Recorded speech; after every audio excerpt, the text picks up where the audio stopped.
Les travailleurs de la Banque internationale pour l'Afrique au Congo sont en liquidation en sit-in devant l'ambassade des États-Unis.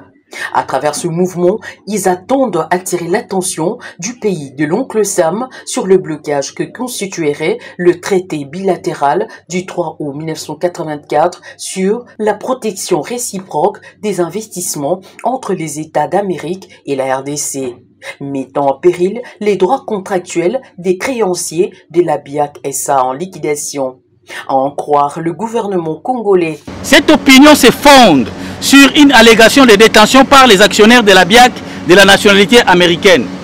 Cette allégation nous surprend car aucun actionnaire de la BIAC ne s'est jamais prévalu de cette nationalité américaine, tant dans l'acte constitutif de la société que dans les autres dossiers des administrateurs ou d'ouverture de comptes. C'est une nationalité qui, si elle serait réellement détenue,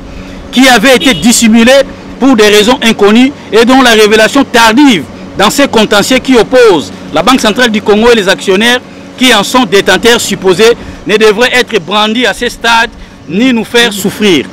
Par ailleurs, l'interprétation faite par notre gouvernement, telle que présentée par Madame la ministre de Justice, des termes du traité bilatéral susvisé laisse à considérer qu'il s'agit d'un traité qui non seulement organiserait et protégerait l'insolvabilité des citoyens américains ayant investi en République démocratique du Congo, mais aussi permettrait toute autre forme de fraude, tant au détriment des co-contractants des actionnaires américains de la BIAC que du Trésor américain. Car, dans une lettre de l'avocat des actionnaires adressée au procureur général précité, il est indiqué que notre ministre de la Justice avait pris des mesures conservatoires demandant à ce procureur général d'interdire aux liquidataires de la BIAC SA de poser tout acte de liquidation ou de disposition des actifs de la BIAC,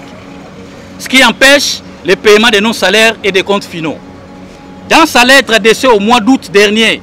au susdit procureur général, la ministre a reconnu avoir donné effectivement cette injonction à ces derniers. Les agents de la BIAC attirent par ailleurs l'attention de l'opinion sur le fait que les contrats de travail individuels avec la banque en liquidation ont été conclus en tant que société de droit congolais régie et soumis au droit national et les actionnaires restent liés par les engagements contractuels de la BIAC.